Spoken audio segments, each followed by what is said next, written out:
next panel, Education for Life for a New Tomorrow, is only a smattering of the younger generation coming up, because we have Craig here, we have Bhakti, we have all kinds of younger people around. But the four that were going to come up are all part of the next generation. But also having people in the audience like Dylan and Shanti is going to make these people feel a little old up here, because the next generation is already coming up behind them. So if Kamran and Tamara, Erica, and who was the fourth? Who? Bryan. Okay, great.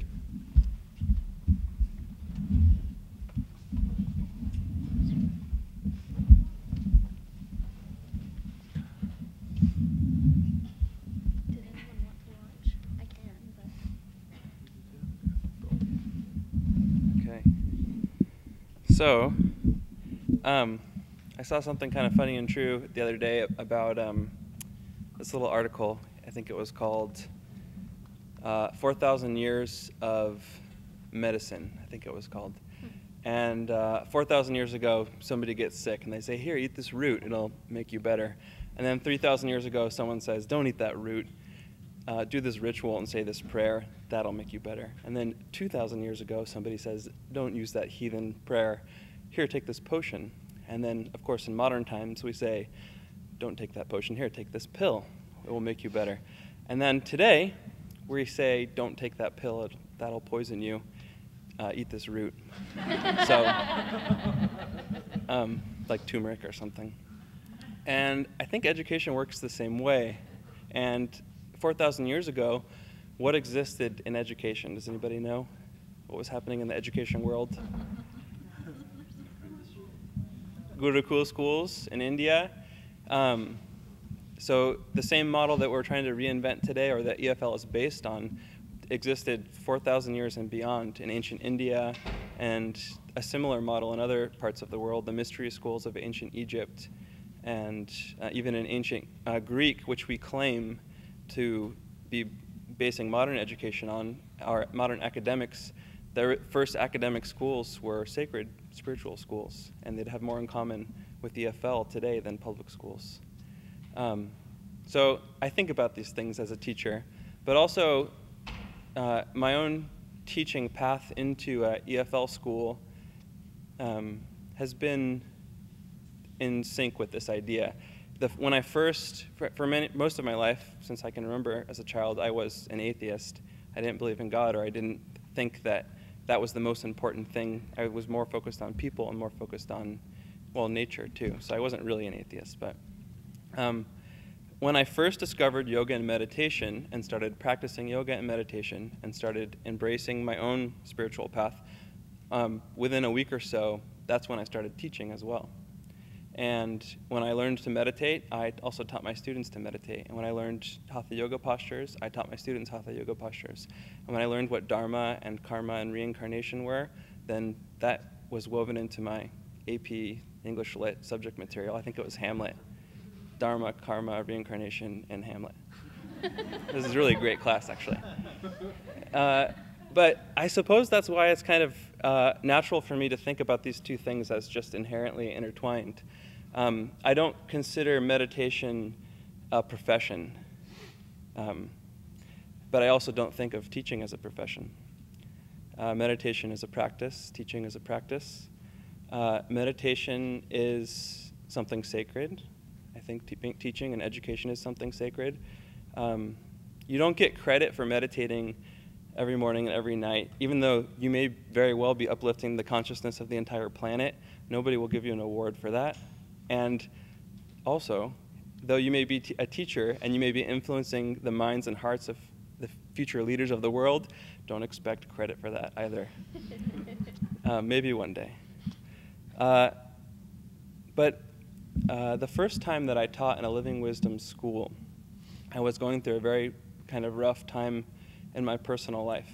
For those of you who don't know my name and title, my name is Brahmachari Kamran, and it was about the time in my life when I was deciding and trying to embrace the path of being a monk, which I am.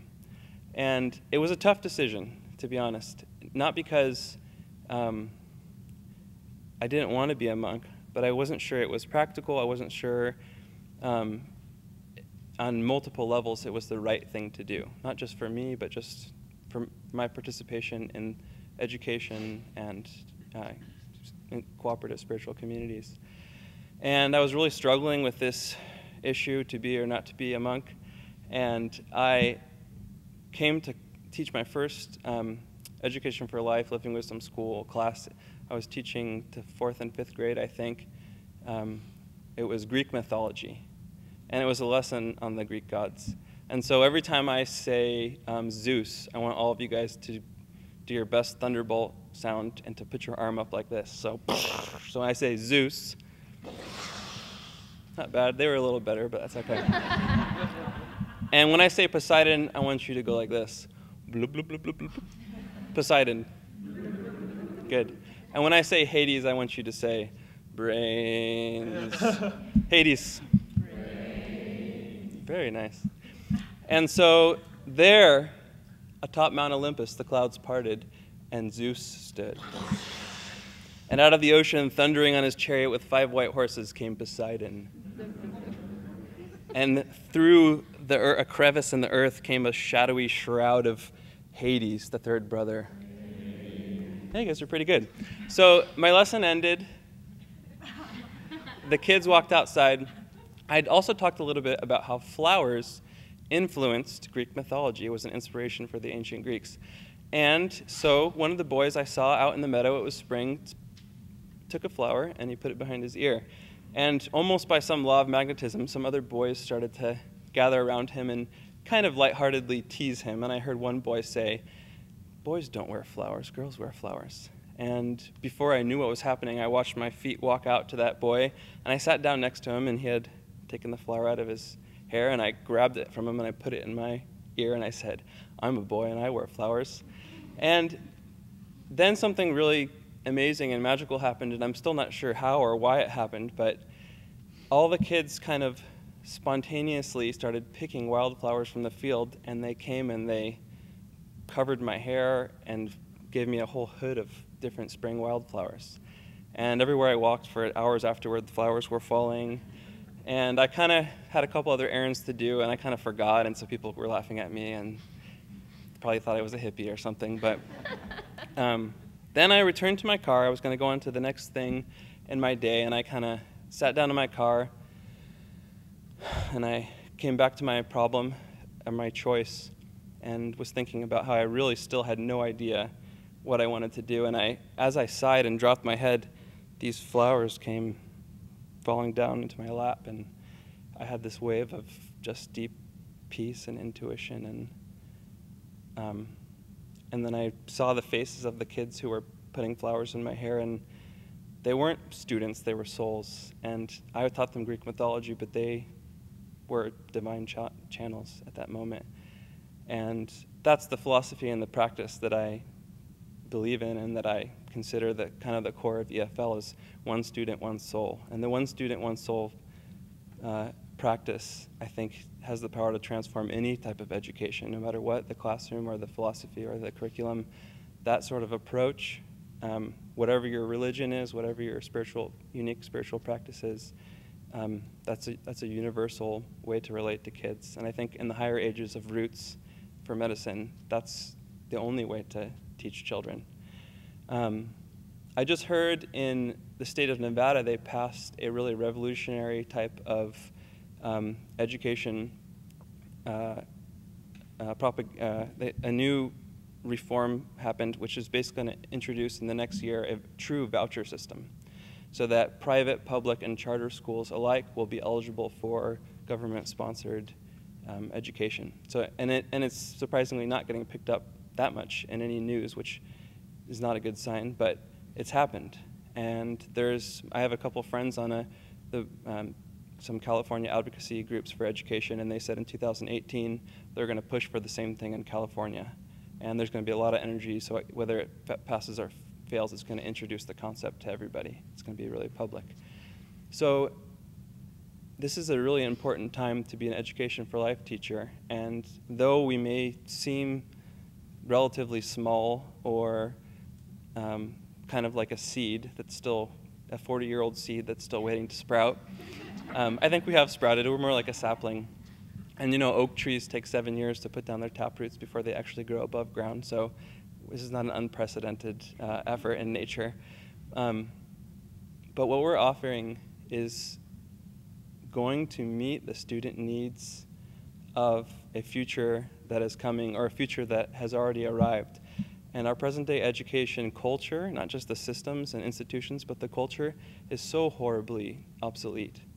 And the more we can get this philosophy out, whether it's in a Living Wisdom school or any other type of school, the more people are going to realize that it's meeting the student need that is not just in America, but the student need that needs to be met across the planet. And it's going to be an aha moment for everybody when they realize medieval education versus EFL education is not really a tough decision. But for us right now, it's kind of what Swami Kriyananda said his Ananda communities were. They're a bulwark, a fortified position on a beach. That's for the Ananda communities. It's creating a space where yoga and meditation, true yoga and meditation, can exist before other true yoga and meditation movements come. And we'll have this space ready for them to land and then proceed out. And that's kind of what we're doing, at least what I've experienced. That's kind of what we're doing now with our consciousness, with our energy, and also physically in the classroom. We are a fortified group of brave shock troops, and we're pioneering, whether we're the first, second, or third generation, or fourth, we're pioneering a new but so important and ancient type of education.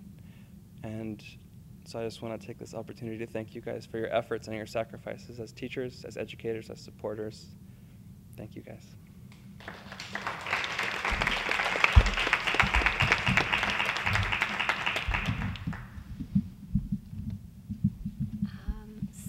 Thank you. That was very inspiring. There are so many threads that this tapestry can be picked up from, but I wanted to just continue with the idea of bringing us together in connection and in a more global community, because that, I think, will amplify the energy and the intention and the possibility of what we're all doing. So I started, after being a student here at Ananda Village and the school here, I was picked up by Palo Alto, and it happened in a way that I would never have expected, and has become one of the greatest privileges and blessings that I've experienced so far.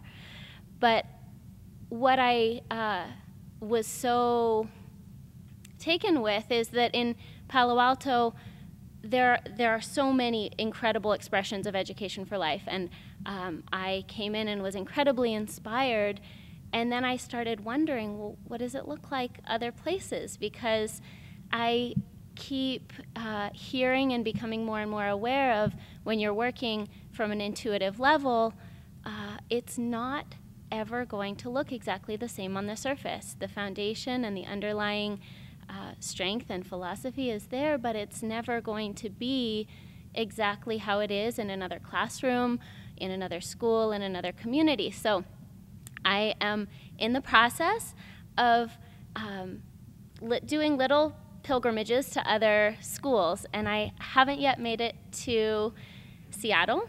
I will. And I haven't made it to Slovenia, but I'd like to. But I have had a chance to spend time in Portland and here at the village and in the Assisi school.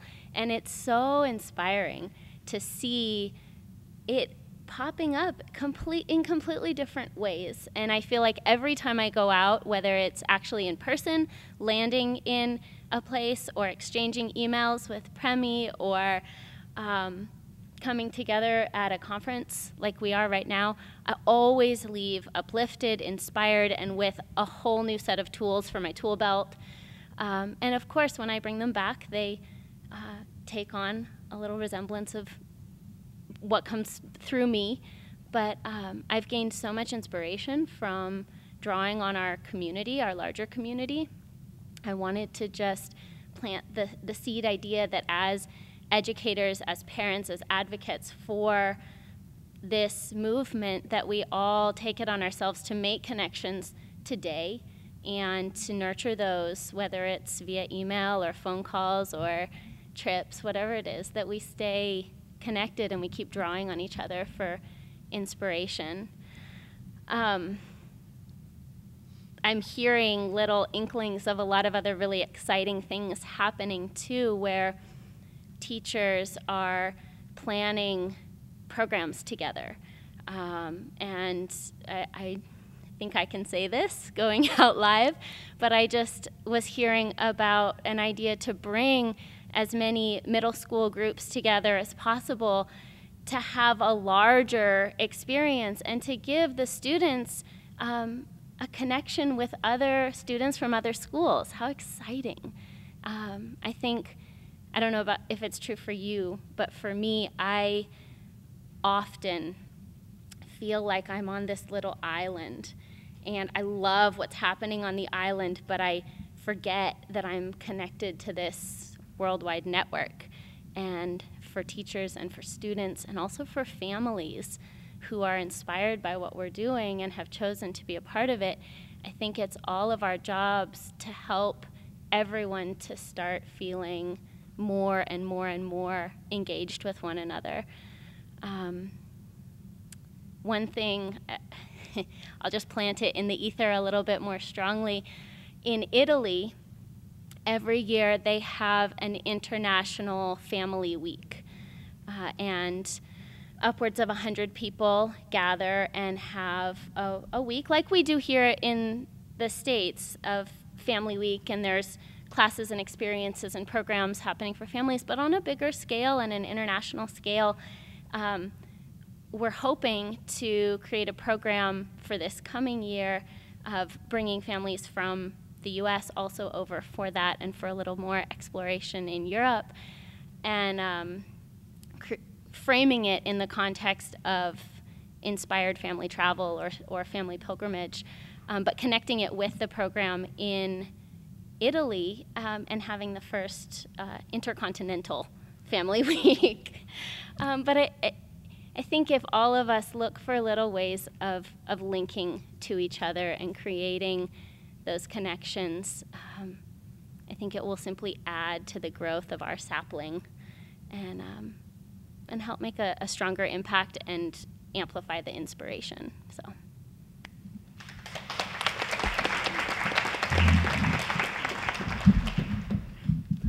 Hello everybody, my name is Bryan. As Helen mentioned, I just wanted to give a little background.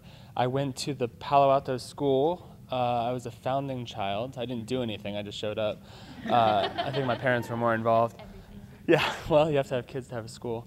And I was there until 8th grade. I graduated, and then because that was the end of what we offered then, I went on to another high school and college. I mention that because with those 9 years, that is the bulk of my Living Wisdom school experience and my EFL experience. I've only been teaching, and not even full-time, for a year plus. And so I'm still very new to this, and I feel a little bit of a fraud to stand in front of people with 40 years of experience and tell you about education for life. So all I can tell you is what I see. So I'll start there.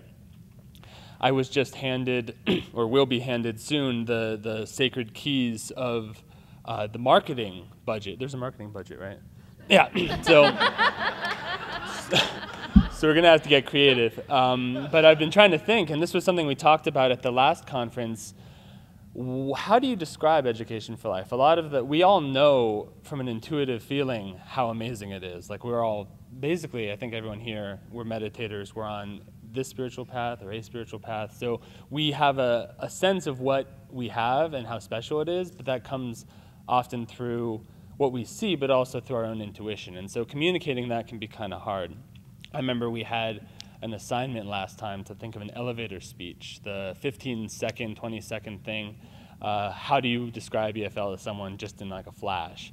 And it was hard, and we all tried, and I'm sure we all succeeded in different ways, but I think a lot of what's happening right now is going to be education for life. The principles are sturdy. They have been proven to work over many years. Now we have the challenge of showing other people that they work and how to communicate that. And so I've been thinking about it in terms of marketing and how do people communicate in this time. We're in an age where people kind of exaggerate a lot. Everything is the best or most awesomest, or English notwithstanding. We just sort of combine words and smash them together and hope that meaning comes across. And I was thinking about it, and in terms of what also, we have to think not only about what we know is true, but also what are they looking for. I feel like a lot of marketing, some people think of it as being deceptive. Like you're trying to build up your product and say, oh, it does this and it'll 100% that and all these different things. But it's also important to not sell ourselves short. I think what we do is revolutionary, and we know that and we say it, but really understanding what that means in terms of a level of consciousness. We're actually, Ananda, we all know, is a revolution of consciousness, but Education for Life is just as much of that, if not more. Swami Kriyananda, as many of us know, said that he felt Education for Life would actually eclipse Ananda in the world, that its reach would actually go far beyond, at least in the short term, what Ananda would do. And that's partly because when you teach a child, as a child, when they're still open and not deadened by the excesses of human life, they will hold on to that forever, and they'll express it in ways that they don't even know yet. I find it interesting to hear about alumni from different schools, and you know, for people like some of us who went to the school and actually came back and are practicing, you know, we're devotees of this path, but most graduates are not that, and they still value what we have to offer. And they're out in the quote-unquote regular world or real world, whatever you want to call it. I mean, this is the real world, but whatever. They're extremely successful. But they're not only outwardly successful, which is what people want, but they're also inwardly. They're content, they're happy, they're able to navigate life's storms with more clarity. And so I was trying to think of how to distill that and get it into a phrase, and you know, everything has to be short. And I don't really have the phrase yet. This just sort of came to me in the last few days. But what we do in EFL is we create innovators. We create people who think outside of the box. And we don't just say it. A lot of people say, yeah, we're going to think outside of the box and we're going to do this differently, and if we just rearrange this schedule and maybe the walls are painted blue, and then we'll have a different output. But we're still using the same system that we've been using essentially since the Industrial Revolution, and apparently much longer, I just found out. But a system that compartmentalizes and makes everyone the same, because we have all these millions of kids and we have to educate them, and that is an obvious issue. You can't give, well, actually, I think you can give individual attention to every kid in the country and in the world, but that seems impossible from the current standpoint, and I can understand that. So what we're doing, I think, is creating a space, like I was said before, for people to express what is possible in education. This will be more of a model system in the short term, but there are already people who are taking it into public schools and showing the principles can work there too. And so I was just reading last night, I picked up Education for Life where I had left off, and it just happened to be the little bit about taking Education for Life into public schools and how can we adapt it and how can we change it and how can we, and he talked about all the different curriculum aspects. But even more than that, I think the system is set up where ostensibly we value innovation. We say we want to create the people who will work for Google and for Apple and all of these different things, not realizing that innovation is not an accident. People do not think that way by accident. We think, oh, Steve Jobs, he was brilliant, he was a genius, he was born that way, or the guys from Google, or Albert Einstein. And it's interesting, whenever we talk about those people, we talk about how poorly they did in school. Like, oh, Albert Einstein, he was always failing his classes, or Steve Jobs couldn't pay attention. And luckily, Steve Jobs ran into a teacher, it sounds like, who was able to engage that. But I feel like it's a little bit like the Catholic Church, where we have all these saints, but we won't recognize them until they're dead, and then we won't change the system that didn't recognize them in the first place. like, oh yeah, we have all these saints that we persecuted during the time that they were alive and saints, and now are taking credit for. So I think that's a lot of what Education for Life has to offer, is like we don't do it on purpose. We don't think, hey, we're going to teach these kids to think outside the box. But EFL is a divine ray. It's already unique and in line with truth. And so no matter what we do and how we do it, it's going to take on a unique quality, but it's going to be based in the same truth. And so that truth can manifest in a teacher here and there and a person there and all these different things. But that consciousness can be trained. That's why we have Ananda. That's why we have the learning how to meditate, learning the teachings. There is a basis for these things to become trainable and shareable, and that's what Education for Life is to me. I was thinking, Elon Musk came to mind as an innovator. He's the CEO. He started Tesla, the electric car company.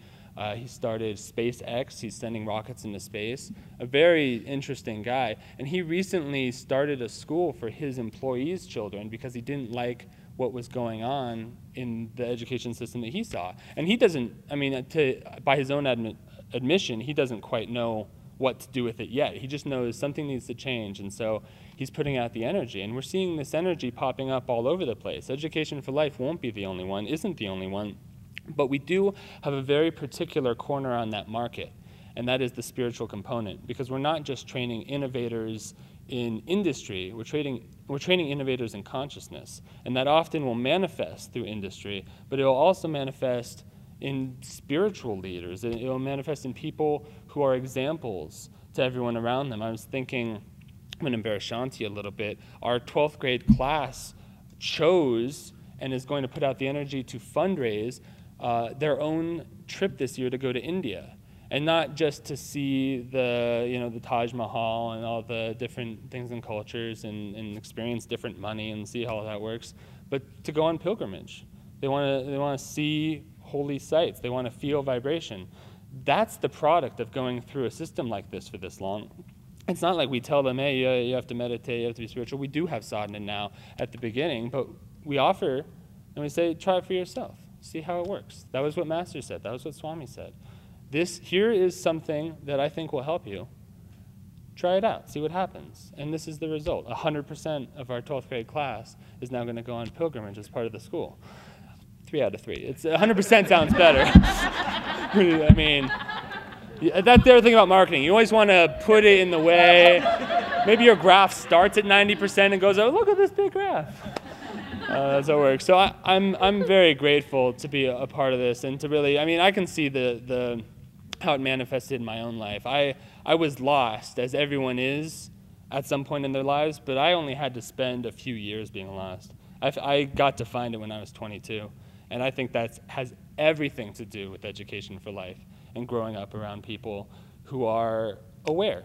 It doesn't necessarily mean EFL is going to expand beyond devotees of Yogananda. It already has. And it'll expand far beyond even devotees of a particular guru. It'll just be understanding spirituality as an open concept and as something that can infuse every aspect of our lives. And that's the aspect that EFL has on any other system so far that I've seen. A lot of the systems will talk about the whole child, and they will. They're really trying. But if you don't understand the aspect of the soul in that formula, you can only go so far. And I feel like that is one thing. We don't talk about it. I've never really talked to the kids about, oh, your soul is this, and you're ageless, and all this thing, the ever perfect, and the Atman, and all this stuff. But it's all true, and I'm feeling it when I'm talking to them. And I'm thinking about it when I try to give them advice or tell them about the history or whatever it is that I'm doing. And I think even that subtle change is going to be what separates EFL and makes us a beacon and an example for other systems, for other people. And I think really it has the ability. I mean, it's not an exaggeration to say it has the ability to change the world. And I really think we're very lucky because we're, I think, going to get to see that happen in our lifetimes. And that's because of what all of you did. So thank you very much.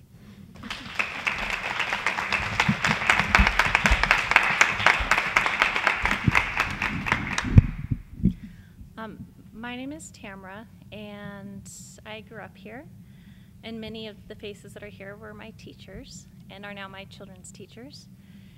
And I wanted to share a little bit about my experience getting to grow up here and then how that influenced my life. And Nitai was kind enough to give us 4 questions to kind of guide what we were going to focus on. So I wanted to share a little bit about when in 1st, 2nd, and 3rd grade, we learned a lot about meditation, but nothing was ever shared in a way of preaching. It was just all experiential. So Nurani would take us down to the trees, and we would climb a tree and sit there and meditate in the tree and tune into the bugs and the leaves and all of the nature around us. And by 2nd grade, Krishnabai and I figured out if you meditated during recess, it was longer because there was no time that existed when you're deep in meditation. And then as we got older, we put it to use. But what I wanted to share was when you give children the tools from a very young age, and it's in the essence of exploration and sharing, then they have the tools as they mature to do something with it. And so as I got older, I realized whenever I came upon a challenge, there was infinite energy available to me, and I could sit down and meditate and tap into that energy and find the solution. And my thought process moved away from what do I want to what's trying to happen around me. And the universe just expands so incredibly when it's no longer about you and what you want to create, but what's trying to happen in life. And as I got even older, I realized the tools that I had been given were really about intuition and attunement to higher consciousness, which at that point then your ability to do anything in life is so expanded. And so the sense that our children grow up with is anything's possible. And it's not just anything's possible with your mind, or you can go to college, or you can be an inventor, but really anything is possible for your soul as far as expanding and connecting with others. And so the other part that the school gave me was the ability to tune to other people's realities, which it's very hard to do or accomplish anything in life without the ability to attune to other people's realities. So that was my answer to Nitai's question of how is it important in shaping my life. So from growing up here, 8th grade, we didn't have anything beyond 8th grade, so I went to public high school, and that was really interesting, and it was really challenging. And from there, I went on to college and then on to grad school, and I wanted to go into education. So I picked special education with the really youngest group of children, and I finished my degrees and went into school, and I started working in all the public schools. And my job was going into each of the public schools and working with the children with their behaviors in the classroom. And I just ran into this amazing conundrum, which is we have a system that's set up to squash our children, like to fit them in the smallest box possible so that the teachers can get across the state standards that the kids need in time for the schools to get their funding from the state. And I did this for about 5 years and was ready to pull my hair out, and I thought, okay, I'm gonna go back to my basics here. So I came back here, and I realized we have the solution to what's happening in the public schools. And there are phenomenal teachers in the public schools, but they're so confined by what they're allowed to teach and how they're allowed to teach it. And the tools of maturity and critical thinking and attunement are not part of that. So I had children in kindergarten, 1st, 2nd, 3rd grade that hated school, that didn't want to be there. And I was creating behavior programs to help them behave in this environment where they hated being, and it just was so heartbreaking for me.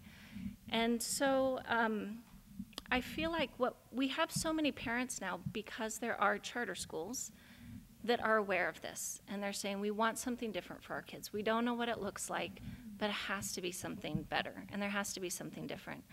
And I feel like one opportunity or one option that I see Education for Life going is getting this out to parents and to future teachers and to the charter systems, because it's wanted. It's so wanted by the parents, and they're really the ones that are going to try and make it happen and do something different. And so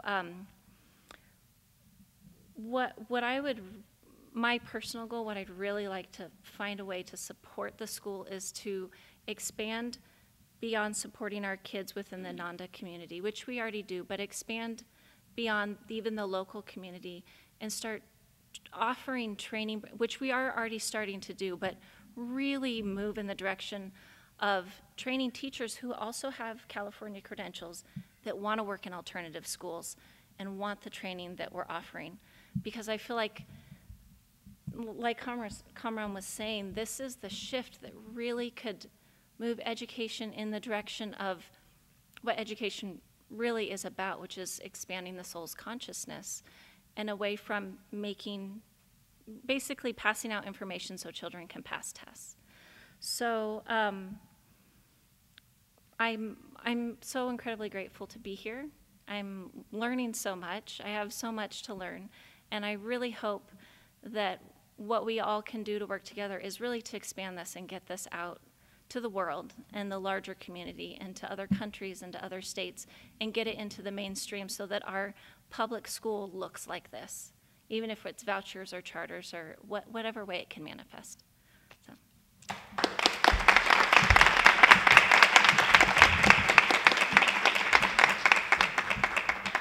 Anybody have any questions they'd like to ask anybody on this panel? I'm just curious, what are the ways that we're already getting this to public schools, and how do you see that expanding? I think that would be neat time. Yeah. Well, now that we, for the first time ever this year, we have people who can go out and speak at these things and not have to tear themselves away from teaching what's going on, who's going to cover for me on Monday and things like that. So we just started looking for places. If anybody has venues of this sort, let one of the EFL associates know. I took a couple of days off from Spiritual Renew Week last week and went up to the Oregon Charter Schools Conference. It was happening in Eugene, and I did 2 programs there. For some reason, Oregon is behind in the charter school movement. I don't know why. They're such an expansive state, but there's still only about 50 people who came to the conference. But I think the charter, somebody mentioned, the charter school movement is a perfect place for us to share because people are looking. They're looking for answers and they're open-minded. So that's the beginning. And just developing the materials that I shared this morning was because when you go there, you have to have something that they can make use of right away. So that's what we're looking for. The online training program. Great. Well, there's a fantastic online training program that is available to everyone. You've trained people all over the world at this point. Public school teachers from Hawaii, Alaska, Texas. Oh. You can hear, right? Yeah. No, but you got people in India. Thank you, Yes, the online training, which has existed 8 years now, and we have had public school teachers from Alaska, Hawaii, and other venues, Europe, and also psychologists seem to like our class a lot and say it completes what they know as psychologists. And we've had psychologists from Canada and Slovenia who've taken the course. And just as one example, the teacher in Alaska who took it, and she's at a Native American school in a very, very small village, and she was feeling just like you felt, that she wasn't really doing what, she was just teaching, putting them in boxes and teaching these academic skills that weren't helping them with being people. And so she started adding all these things, and then she convinced her principal to actually, the public schools, many of them now are so confined, they have to spend so many hours a day on math, so many hours a day on writing, and et cetera. And she convinced her principal to let her actually schedule so many hours a week for these more balanced practices. So it's happening, but it's in ones and ones. It's not like tens and hundreds like it should be. So help us figure that out, you marketers who know what you're doing. I would just say, if you haven't done the online program and you are or are not working in a school, do it. It's such a wonderful, it's just a wonderful experience, and especially when you're already in the process of working with your students in class. I think I've taken it 3 times, maybe? And I feel like I get something new, or I'm reminded of something. And yes, it's in the book, but it's brought to life, and the exercises are really helpful in just exploring how to work with our students. And Anandi says I have to say how you sign up. So go to the website, edforlife.org, and you can sign up there. And if you're associated volunteering or teaching in a Living Wisdom school, there is a discount. And related to that, we wanted to start this fall, just to make, we don't know how often, but at least once a term, once a month, something, but that the people who are actually teaching, we can join online and we can just kind of share for a morning, maybe a Saturday morning, and just talk about how things are going and share inspiration ideas. Kind of a continuation of this conference. So we'll see what can happen. Yes, Sean? Well, I was just thinking, I don't know how many people have I have state certification from Oregon, and I'm in this position of getting my professional development units. And there's places that I've gone to, like the Heritage Institute, but I find myself looking for ones that sound like they're going to be valuable, and I'm not going to the math ones and the reading ones. I'm going to the how to teach your kids how to be compassionate in their classrooms, and those more emotional pieces. And I was thinking that would be a good way to get the word out as to what we are, is that all these public teachers need professional development units, and they might be looking for something a little bit outside the box. Give me the contacts. I'd be happy to follow up on that. Yeah. Okay. That'd be great. I just want to follow up what Usha said. And online for parents, you have classes too. And they are fantastic. And it's a way for you to understand your children, how to motivate them, how to make them more excited about life and chores at home or whatever you need to motivate your children. And this is what Education for Life can help you, is how to motivate your children. With 4 parents, it's a big job. So sign online for the parents' online classes. So is it, just going off what you said, is gaining credits for taking online classes something that EFL is looking into? Is that going to be a possibility or in the ether somewhere? We just started looking into that, and there's some hurdles that come up, but we're looking at how to get over the hurdles. Would, also in alignment with what you were saying, I know once you are teaching in public school, the schools try and give you professional development training, which isn't necessarily units or credits, but they have to do a certain number of professional development training every year. And I was wondering, can we possibly go into the public schools and provide that? Yeah, well, Leelavati is going to look into that in her district. It's kind of seems like it's district by district. We can, as far as at least in California. Okay. So we kind of need an in. So if anybody knows a particular district, we can try to work with it that way. Yep. Just something that this conversation inspired in me is a parallel that I learned about a weekend ago when I was with my cousin, who just who'd been he's in his 20s, and he went through the public school system and somehow didn't get crushed. I think it was his many lifetimes of refining himself, and it was a very beautiful, has just refined so many qualities. But he worked for about 6 years in the San Francisco airport and as security, and then he just recently applied for a job at Google as a supervisor, and he got the job. And to me, hearing him talk, and we were just talking, I was talking about EFL, and he was talking about working as security at Google, and the transition from when I worked in public school to our school, and from him from the airport to Google, and so many parallels. And so it seems to me just, in the adult world, working world, and management, employee training, I mean, a lot of these things are just springing up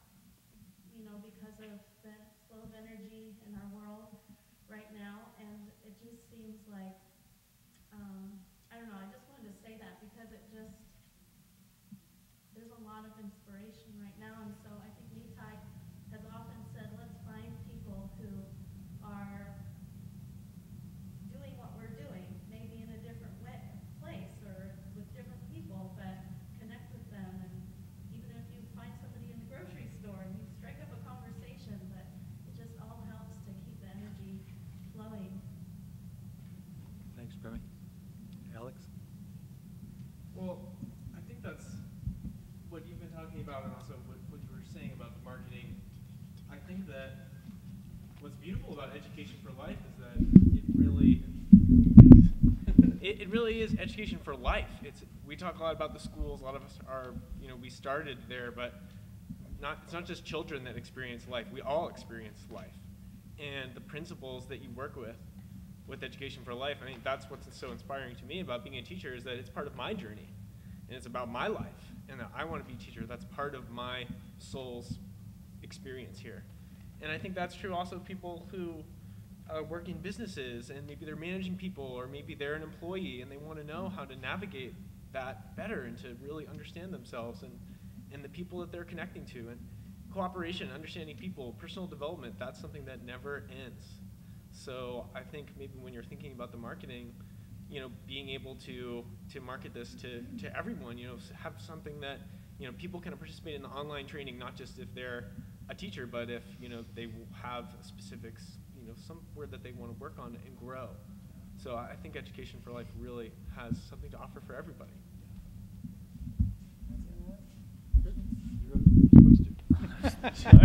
I was just talking, for those of you who know Shurjo and Narayani was the personal assistant for Swami at the end of his life, and she was helping him a lot, just in terms of, he wasn't in charge of the global work per se, but he definitely was, and she helped him. So she really got in tune with what he was wanting to see happen with it. And she was saying that she felt that for everyone at Ananda who comes should go through the EFL training, and that it was that important, not just for schools, but for everyone's, A, your life, but B, making sure that it gets out. I mean, we have a megaphone here of 1,000 people who live in the communities. If it's only the people who are in the schools who are going to talk about it, it's not going to go necessarily as far as if we're all on board with it. But also because the training makes us all better people. I mean, knowing how to understand people and relate and work with compassion and respect. These are things that help everyone in every place ever, unless you live in a cave in the Himalayas. And if you're doing that, you probably don't need to hear these words anyway. I would just say one other thing. Growing up in this school, I think there were a lot of things that I absorbed by osmosis, and it's only been studying the philosophy and really trying to immerse myself as a teacher that the light bulb has started going on in certain areas of my life, of how transformative and how very different I and we relate to ourselves and to life. And so I think it's really true. I think everyone has something to learn through exploring Education for Life, whether you're a classroom teacher, a parent, or simply someone who's working on their own nature. I think, and if we're talking about marketing and the thread to pick up with something like an elevator speech, I think what you're saying is really important, that we need to emphasize, because I think the biggest thing I realize that is the frustration and the common frustration across the country of parents is that teachers are teaching to the test. It's the frustration of the teachers as well, and of the students, that this is where we get our funding from, because, well, that's just how it is. And so we need to teach to the test. You need to learn X, Y, and Z facts. And if we pose Education for Life as Yogananda talks a lot about in the AY, about his Ranchi school, about a how to live school and helping the complete person. And if we pick it up from that thread, just as a black and white, a lot of schools are teaching to the test, we're teaching to the person, the individual. And just, discussing it that way, I think that would be a big a big place to start with marketing, because it seems that in the public system there is a common frustration, and that's where we are, and this is the solution to that. And so once people get curious about, oh, well, you know, how do you teach kids to live? Then we can go from there. Tools of maturity, you know, your the brilliant cards you came up with, just things like that, sort of step by step going from there. But in terms of a starting point and an elevator speech, I think that is maybe one of the most powerful things that we collectively can talk about. So I think, what's the time now? I'm trying to. 11:40. What? 11:40. And I don't have my schedule. But, We started early, but the next thing's at 45, I think. okay, so we have 5 minutes maybe for the last little talk, questions. So yeah, let's see. I've taught in the public schools and in the Catholic schools, and the one approach that often is used, if teachers get in services on, is an approach called love and logic. Some of you might be familiar with that, and that's become pretty mainstream in terms of, you know, curriculum, or not curriculum development, but sort of approach development, and also behavior modification and management in the classrooms among public schools and I know parochial schools. And so maybe we could, from a marketing perspective, we can take a look at, you know, what schools are looking at that, what schools, what districts are using that as a tool, and kind of buy into that, because we're kind of a near sister to that sort of an approach. It's like a step in the right direction, and that at least they're looking at love and logic rather, I mean, just having the word love in there, you know, gets us closer to where we are. And maybe we can take a look at, you know, kind of approaching those districts and those schools that are already embracing the idea that we need to look at our kids in a more holistic, loving way, and, you know, pitch the idea of this being a teacher training program for their school or their district, and, you know, because they're already open.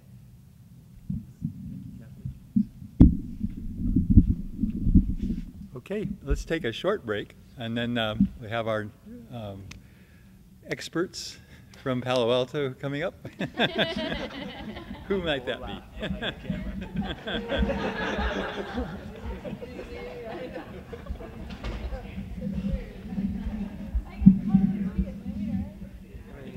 Just two. Yeah. Thanks, that's great.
He doesn't have a tripod.